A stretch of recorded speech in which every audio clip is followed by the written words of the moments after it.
Welcome to Pete's world of poisonous plants, where beauty can kill and history is steeped in poison. If you're fascinated by the dark side of nature, you're in the right place. This video is for education and safety. Please don't touch, taste, burn, or brew anything from this plant. If an exposure happens, seek medical help immediately. Nerium oleander looks like the perfect Mediterranean hedge. Evergreen, tidy, and covered in pink, white, or red flowers. It's also one of the most poisonous ornamentals you'll ever meet. Every part of the plant, leaves, flowers, stems, sap, and even the smoke if it burns, contains powerful heart poisons called cardiac glycosides, mainly oleandrin and nerium. In plain English, they interfere with the heart's normal electrical pump, and that can push a steady rhythm into dangerous chaos. What does poisoning look like? It often starts with a bitter, burning taste and lots of saliva if chewed. Then nausea, vomiting, belly cramps, dizziness, and odd vision, yellowish tints or halos around lights. After that, the heart can slow right down, skip beats, or block signals between the top and bottom chambers. In the worst cases, the rhythm becomes life-threatening.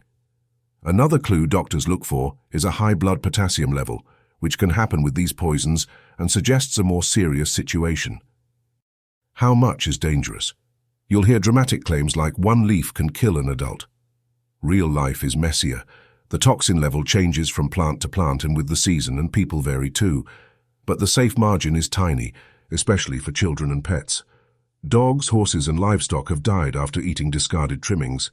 Never leave clippings where animals can nibble them, and don't add them to a compost heap animals can reach. A quick word on fires and barbecues. Burning oleander gives off nasty smoke that can irritate your eyes and airways, and the residue can contaminate food. There's also a famous tale about Napoleon's soldiers in Spain supposedly dying after roasting meat on oleander sticks. It's a cracking yarn, but historians haven't found solid evidence, and lab tests suggest hardly any poison transfers that way. The smart rule is simple: don't burn it, don't cook with it, and keep it away from your dinner. The real danger is people chewing leaves or making herbal teas. Let's make identification crystal clear so no one mixes it up. Oleander has opposite, sometimes whorled, leathery, lance-shaped leaves about the length of your hand, with a pale central vein and fine parallel side veins. If you snap a leaf or stem, a white milky sap beads out. The flowers are 5-petalled and flat, a bit like a pinwheel, usually pink or white, in clusters at the shoot tips. Later in the season, you'll see long paired seed pods that split to release silky-haired seeds. Do not confuse this with yellow oleander, now called Cascabella thavatia, which has narrow, more needle-like leaves and yellow funnel-shaped flowers. Different species, similar poisons, very different look. People have known oleander is dangerous for at least 2,000 years. Theophrastus and Dioscorides wrote about Nerium, beautiful, but not a friend to mankind. In old remedies, it sometimes appeared in tiny doses for skin pests or as a crude heart medication. But the line between dose and disaster is wafer-thin. In modern times, it became a council favorite because it shrugs off drought, salt spray, and pollution. A polite hedge with criminal chemistry. If someone swallows part of the plant, what should you do? In the UK, call 999 or go straight to A&E. Don't make them vomit. Don't give milk or home remedies, and don't wait for symptoms to see how it goes. In hospital, staff may give activated charcoal to mop up any toxin left in the stomach and gut, monitor the heart continuously, and correct salts in the blood, especially potassium.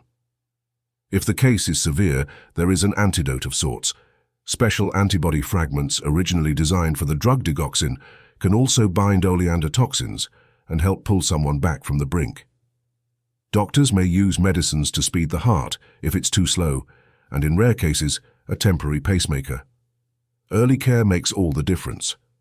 What about deliberate poisonings? Sadly, they do happen. People have brewed teas in suicide attempts, and there are reports of attempted murders using oleander extracts. Forensic tests can pick up a digoxin-like pattern on the heart, tracing and even detect oleandrin in blood or stomach contents. It's a good reminder that a harmless-looking hedge can hide very serious chemistry. A few practical safety tips. Label oleander clearly in the garden. Teach children not to touch and keep pets away. Wear gloves when pruning. Bag clippings securely and put them in the rubbish, not the compost. Never burn it. Never use the stems as skewers, however rustic you're feeling. And if anyone has chewed a leaf, sucked a stem, or drunk a tea, treat it as an emergency. For the mythology lovers, in one Greek tale the plant was linked with endurance and mourning, which is why evergreen shrubs, including oleander, often appeared near graves. Parents warned children about its milky blood, which for once was very sensible advice. The name rose laurel hints at the trick. It looks cultured like a laurel with roses, which is exactly how it lures you into forgetting what it really is. Nerium oleander is a lesson in contrasts, sun-loving, drought-proof and beautiful, yet fully capable of turning a healthy heartbeat into silence. Treat it with respect and a dash of British common sense, and you'll keep yourself, your family and your animals safe. If you found this useful, please like, subscribe and share. There's plenty more to come. Myths, murders and the science that explains them.